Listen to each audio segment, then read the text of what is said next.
Broadway's My Beat, from Times Square to Columbus Circle, the gaudiest, the most violent, the lonesomest mile in the world. Broadway's My Beat, with Larry Thor as Detective Danny Clover.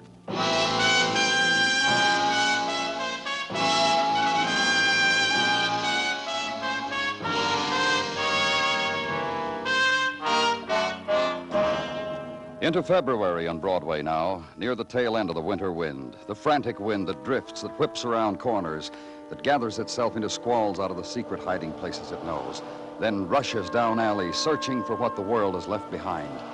And things happen. Earmuffs bloom under turned-down hats. Discarded newspapers wing low, then scurry over pavements and wrap themselves around hurrying feet. And home suddenly becomes where the coffee is. Wind of February. Beauty and nylon on a street corner. And above it, where I was, where Detective Dennison was, on top of Hotel Marquis. Platform over the street ringed by neon advertising rates and a Roomba band. Platform also serving the purpose of catching the body of a man who jumped or was pushed. Hold the light over here a minute, Danny. I want to take a look at his wallet. Thanks. Name's Artie Blanchard. Home address upstate, Utica. Money in his wallet, too? Let's see. Hey, look here. 5 $100 bills. About a half a dozen 50s. How much you find in his coat pocket, Danny? A couple thousand, I guess. I didn't count it. Must have been that much in his pants pocket, too. Hold the light a minute, will you? If these bills aren't real, they're close enough to it to make me happy feeling them. Nope. No what? This man didn't jump. All this money, why should he? Stick around for technical, Dennis, and I'll see you later. So it was this, entertainment for winter night. A look down over edge of Marquis, and gathering to it, lifting face to it, the crowd people, anchored in shadow pools, wavering, blurring, floating faces on wind drift.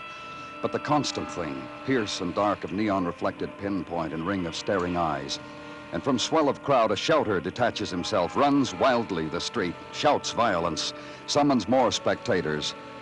And the whisperer, too, elbows crowd, walks to a doorway to edge of woman, makes his whisper, shrugs, comes back to spectacle alone. The entertainment, and leave it.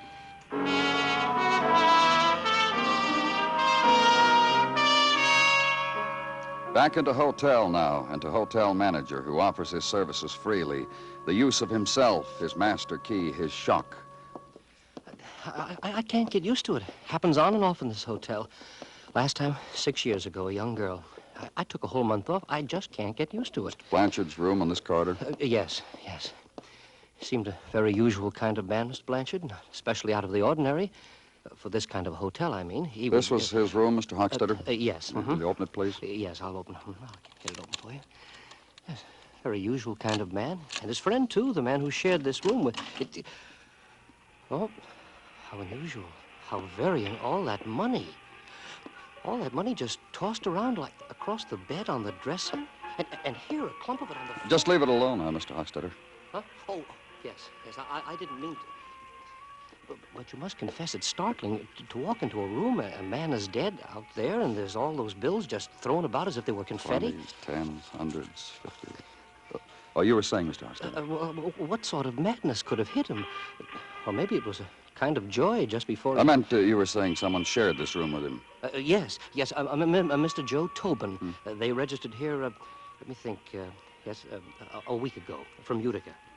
I believe it was Utica. I can check. Don't bother yourself. From Utica. Me and Artie. Oh, Mr. Tobin. I'm afraid we have rather saddening news for you. Don't bother. I know about Artie.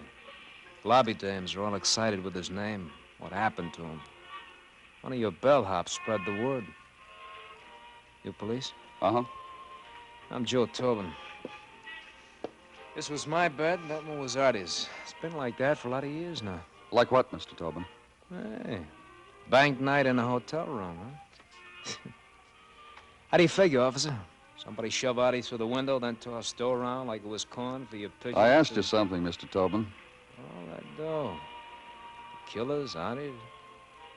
What do you mean about me and Artie? How we were? Uh-huh. Pals, friends, buddies, everything 50-50. Born and raised in Utica. Everything, but everything, half mine, half his. Finally kicked together 10 grand, come to this large town to buy a filling station. Artie had a brain. He said, filling station, Joe, in a year, double our investment. That's how we were. Everything 50-50. Except what, Mr. Tobin? Except up to the point where it got squeezed out of him on a hotel marquee. That's where I cut out. I don't die. I go back to Utica and live. You scared of something? That what happened to Artie can happen to you? How do I know what happened, Artie? Maybe it could, but it won't. Utica's nice. Man can live there nice with 5 grand in the kick, real nice. Another question. Where were you tonight? Where have you been? Very large town, lots of places to do. I did a bushel of them. Then I got tired, come back here, got the word about Artie. I'm still tired. If you fellas mind, I lie down on my own bed, huh? And the dough on it, you can do One thing, Mr. Tobin. Yeah, I know. No Utica till I hear from you, huh? Oh. You know why? What? It ain't the same without Artie. Not one little bit.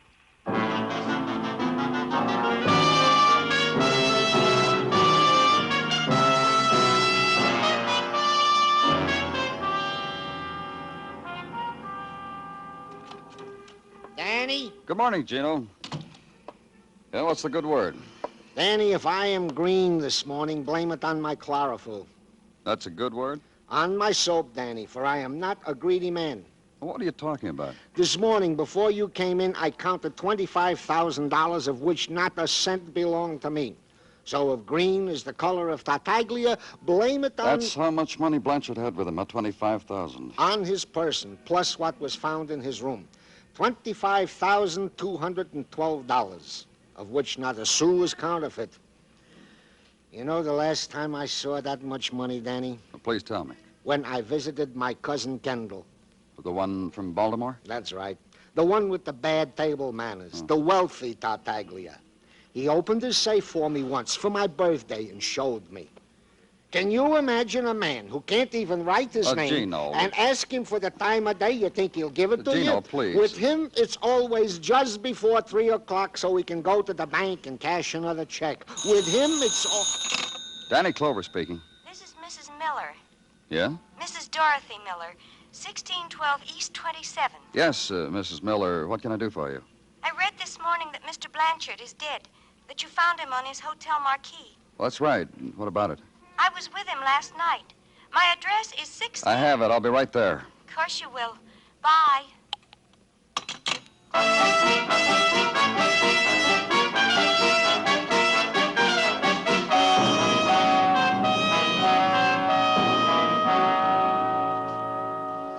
It's of course apparent to you that I'm a widow. Mrs. Miller... You've but to look around you at this house. Its femininity, its graciousness. The fact that there is nothing, no trace of a man in it. You notice? Not for many months now. On the phone, you said you were with Mr. Blanchard last night. I'm coming to that. Do you mind? All right, go on. My husband, Les his name was, Les Miller, he died a year ago.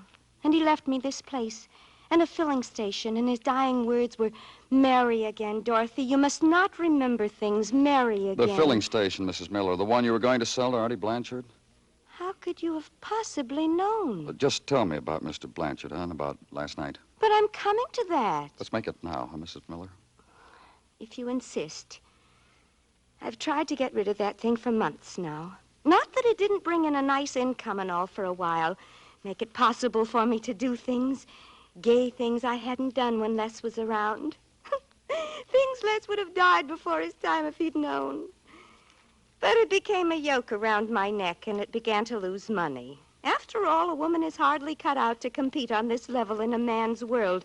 And you know... You offered it for sale, and Blanchard came to you to buy, and you went out with him last night. Of course. We set our deal, made arrangements to sign the papers today. He said something of a partner, and then he suggested we celebrate the occasion. Just Artie and I. He was...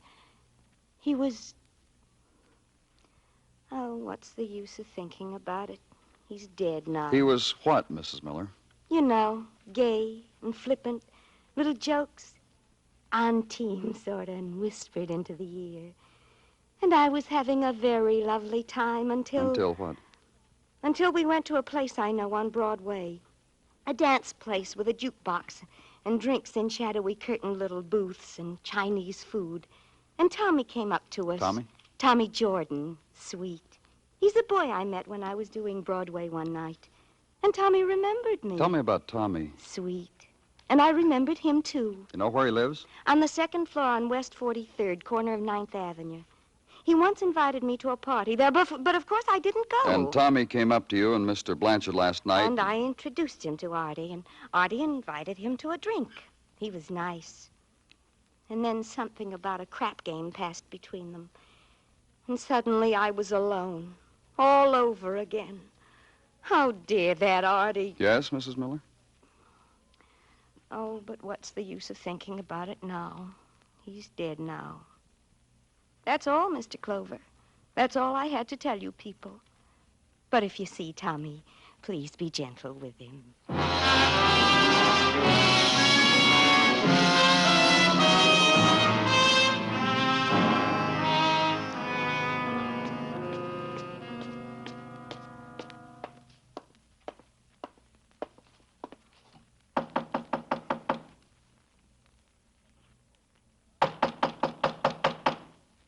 Who is it? Tommy? Open up, Tommy. Who is it? Police, open the door. I don't need any. Go away. Come on, Tommy. Okay.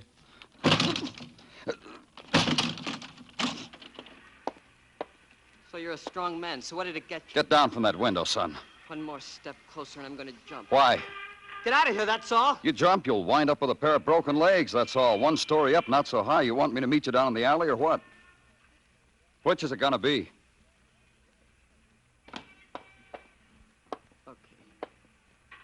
Okay. Now, That's right. Now we'll talk. don't hurt me. Nobody's gonna hurt you. Don't touch me. All right. Artie Blanchard, That's right. That's who I want to talk about. I'll tell you everything. I started it. I'm just a punk, and I started it. I talked to a man, and he's dead. A punk, me. Started it. Just a punk. And he's dead.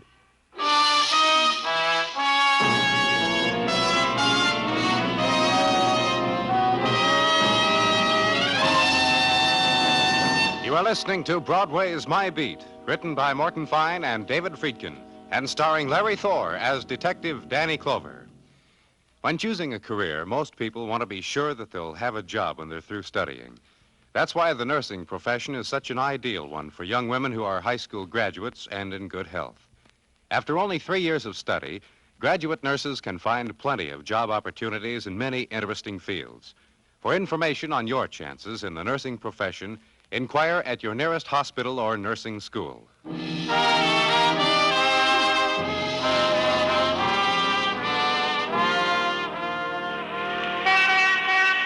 A finger of February sun traces the scars of a doorway, stains them gold, and Broadway listens and walks carefully the winter of a room, opens softly to whispering of sun. This could be what was waited for, longed for, held in wind-driven solitude. When delight will be measured once more in heat shimmer and slow drift of white cloud, when a million suns will fling gold against pavement and lie on the cheeks of summer women. So throw wide the door, and you were mistaken. And mid-afternoon of February is the pallor of a Broadway boy named Tommy Jordan. And the room of Tommy Jordan, room of peeling wallpaper and light bulb shaded with photo from movie magazine and grimy souvenirs of his street, leather pillow, stack of magazines. Room where I was and Tommy, and in a little while, Detective Dennison. You want something, Sonny? Cigarette? Glass of water? Name it, Sonny. It's yours. Go somewhere and die, huh? Oh, just worried about you, kid. The way you look. Last time I saw you, you were fancier. Younger, too. How old are you, Tommy? Older, like he said. I'm 19 since the last time he picked me up. You're gonna let me talk? Sure, Tommy. You said you wanted to talk about Artie Blanchard. I didn't kill him. It's like I told you. Maybe I pointed a man on the way, but I didn't kill him. All right, kid. No argument. You're a punk, and you did something that got a man tossed out of a hotel window. That's a place for a man to die, on a hotel marquee. So we're agreed on everything Take now. it easy, Dennis. Tommy? Last night I got word there was a crap game to be had on for fun lovers. Well-heeled fun lovers. When the word hit me, I found someone. Hit him with Artie Blanchard? him. Funny the way he walked right out on that Mrs. Miller. People like to know about things like that. I touch their shoulder, whisper to them about it, and they leave women. Where was the game? You know, I've been so nervous and excited since I read Artie was dead. Everything else just ran out of my brain. I clean forgot where the game was last night. Maybe this you'll remember. Who else was in the game? All I know is Artie. He gave me 50 for the tip. Look, Tommy, not forgetting you're 19 and all, and you're pale and nervous and just a punk kid with dirt in your ears. Answer it, Tommy. Oh, look, what difference is a phone call now? Here, talk. Hello? Yeah? Yeah, this is Tommy. Listen. Give me that receiver. Give it to me. You want to say something, Tommy? Uh-huh. That's a good kid. Bob Murray kid. Tonight's game, 6 o'clock. Empty store on 10th Avenue. Moreland's novelty spelled right across the window. You get that? Uh-huh. Whisper the word in a couple of ears. Oh, hey, another thing. No more hotsy-totsies like that Blanchard. The gamesters are sad from this type. Happy dreams, kid. Get your coat, Tommy. You're going out. So book him. Tommy Jordan, boy from Broadway, purveyor of odds and ends, tout to those with frayed imaginations. Conductor of tours round the clock with refreshments on the hour. Tommy Jordan, middleman for the moody. Book him and leave him. Back to the office, desk, pencil work. Work, segment of life devoted to the principle of the carbon paper and the triplicate, and to the coffee and cardboard container, and the ham on rye, sips and bites between erasures, which also consumes time, which erases the day, which causes the night. Other chores, squad car with 5 policemen ride through City Street, downtown to 10th Avenue, to empty store, once where novelties were sold. Park, place the men, 2 in front, 2 in back. Walk over to the front entrance with Detective Dennison. Yeah? Bob Murray? Yeah. Tommy said there was a game. Tommy Jordan. Hurry up in. Uh-oh. Just leave the door open, mister. The 2 boys in blue belong to us. They're getting cold. Yeah. Come on in, fellas. Now, let's all of us go in. Such a good game we're having. Where do you guys have to louse up In the back. Yeah. Come on, I'll show you. You guys, I swear, Fellas. A raid, boys. That's nice. It's real nice. Open a back door for them, officer. Take them downtown. I'm sorry, fellas. You stay here, Murray. Snap it up, boys. Snap it up. Wait for me, Dennis, and I'll give you Murray in a few minutes. Just a little game. Yeah, maybe a couple thousand on that table. So, we're in that income tax bracket. So? So tell me about last night's game. What game? No different. About a man named Artie Blanchard. He win. He's dead. Yeah? So I don't read the paper, so? You kill him? I'm a hard loser, mister, but not that hard. How much do you lose? 12 G's, more or less. How much did Blanchard win altogether? I don't know. Cleaned everybody. Artie had a hot fist all night. Who was playing? Just a small game. Yeah, I know, but who? Oh, let me see. Teddy Webster. The Lucas brothers, me, and Artie. That's all. You know where I can get in touch with these people? You're asking for my cooperation, huh? I asked you something. Wait, sure. I'll tell you where. I'm glad for the opportunity to help.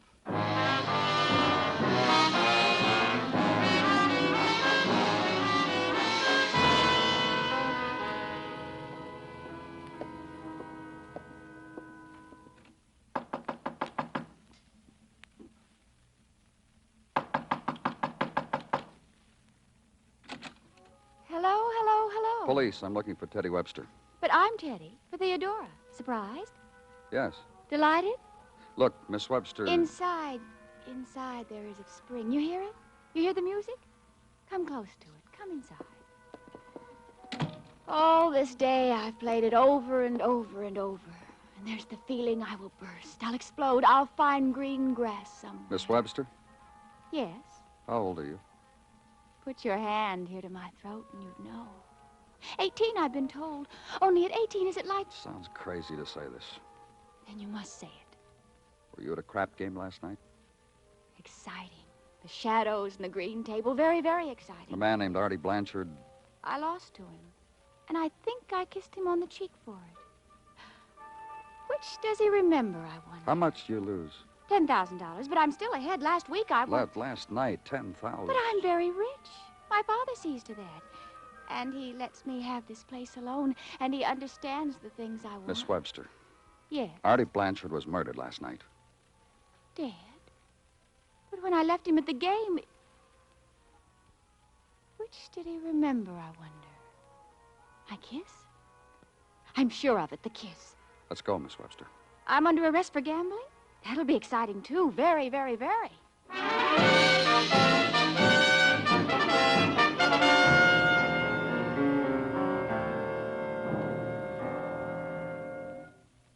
All I'm asking you to do is be quiet, that's all. Okay, let's try it softly, Mr. Lucas. How much did you lose at the dice game last night? How much But please, you want to wake my brother? In about 2 minutes, yeah. Give him the 2 minutes, huh? He's tired. He was figuring a system for Vegas. It tired him out. Very fine mathematical brain, but it tires How him. about last night? He get real tired? Not very, no. He hardly got to hold the dice. That Blanchard was, very hot. My brother Ray must have dropped maybe 14 G's. He stood there trying to figure out by mathematics how to stop this guy Blanchard. How much did you lose, Mr. Lucas? Compared to Ray, I practically won. I lost 4 G's. Let's go wake Ray, huh? Oh, we have to? We have to. Ray, wake up. That's the boy. We're arrested, Ray.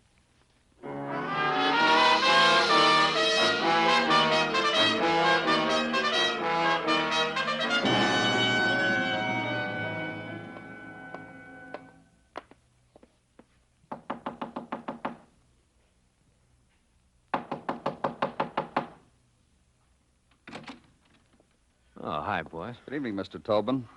This is Detective Dennison. Hi. Hi, how are you? Well, come in out of the draft. Hey, it's on the dresser. Well, I'm not going to tell anybody, boys. Pour yourself a drink. No, thanks. What can I do for you? A few questions. Then what I can do for you is a few answers. Huh? Then I can go home to Utica. Anxious to get back, huh? As soon as you give the word. What are you going to do when you get back? Get warm, my way. Tell us about it. You got an eat about how it is in As Utica? a matter of fact, yeah. Tell us, huh? You kidding? Look, Tobin, all this time we've been trying to be real subtle. What we really want to know is what you're going to do with all that money. My 5G. I hadn't thought about it. Might be a business. But you'll miss Artie, huh? Oh, sure will. Lots and lots. Nobody to go 50-50 with anymore. Nope. What are you going to do with the other 20,000? Get him. You got me with a question. What are you going to do with the other 20,000? Hey, Clover. Uh-huh. Are you sure you brought the right detective? This is going to sound real dull, too, Tobin. You want to listen? Well, we Utica fellas are polite. We got a ditty goes with that. You want to hear? I'll save it. You can write it on the wall at the pokey. Lots of poets down there. Here's the way we figured, Tobin. You and Artie, partners, 50-50 on everything. You said so yourself. Ah, I did that. So your 5,000, Artie's 5,000, 10 grand altogether. Hey, that's good. Very, very good. Oh, this guy's a sweetheart, Danny. I'm going to enjoy riding him downtown. 10 grand, and Artie invested it in a crap game. I've talked to everyone in that game. $40,000 was lost, won by Artie. And? And this. Up against the wall, Tubman. Come on, move. Oh, for what? Shake down, mister, up against the wall. Turn around, face it. Let's get your hands behind your neck, huh? That's the baby. Just what do you expect to find? Artie came back here with $50,000. 10,000, half of it yours, and 40,000 he won. We've found half of it lying around this room. Where do you keep your wallet, Tobin? Inside coat pocket. No, I don't get it. Here, Danny, catch it. Yeah. Bank draft of $5,000, Ruxton National Bank. Yeah, sure. I went down there this morning, got a draft for my money. That's an error? Now look. Yeah? I have to stand like this. Okay, turn around. What'd you do with the rest of the money? Ruxton National Bank, Dennison called. Right. This is the police operator. Get me the Ruxton National Bank. On Fifth. That's right. Thank you. Safe deposit box, Tobin, is that where? Open account, is that what you did? Or is it in another bank? We'll find it. We'll check all of them. Or did you hide it? Well, first of all, we'll tear up this room as a matter of procedure. Hello, this is the police. Let me talk to the head teller, please. Artie was... Go ahead. Artie was gonna steal it. Yes, that's right, sir. This is the police. Yeah, I'm glad to know you too, Mr. Goodwin. Write down this name, Joe Tobin. Hang up. Hang up! Never mind, Mr. Goodwin. Go ahead, Tobin. He invested your money in a crap game, won, and all he wanted to give back was your original investment, is that it? Can you imagine a guy like that? Gambles my money without telling me, wins 40 G's. All I wanted was my share, half of what he won. What you took after you killed him, huh? Threw his share right in his face. Then threw him out of the window. Well, sure.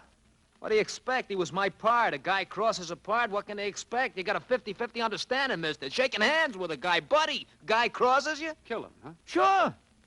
What else you gonna do with a guy like that?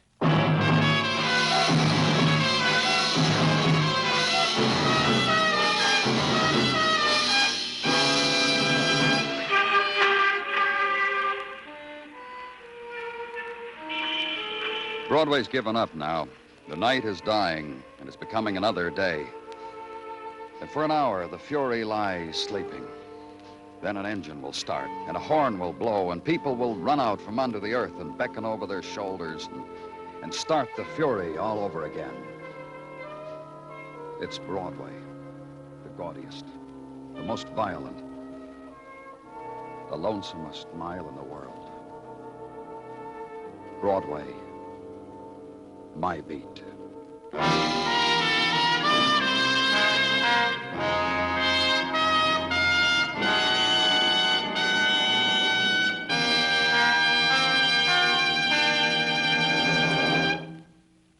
Broadway's My Beat stars Larry Thor as Detective Danny Clover, with Charles Calvert as Tartaglia and Jack Crucian as Muggavan.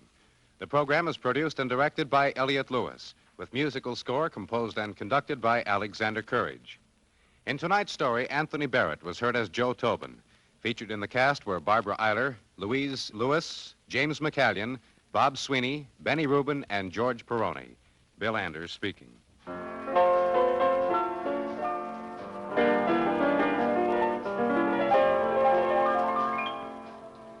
Every Monday at the Star's Address, CBS Radio presents the Dean of the Drama programs, Lux Radio Theater, over most of these same stations. This Monday night is no exception. For Screenland personalities and another full adaptation of an outstanding motion picture, be sure to be listening. Monday nights, it's Lux Radio Theater on CBS Radio. Stay tuned now for the Vaughn Monroe Show, which follows immediately over most of these same stations.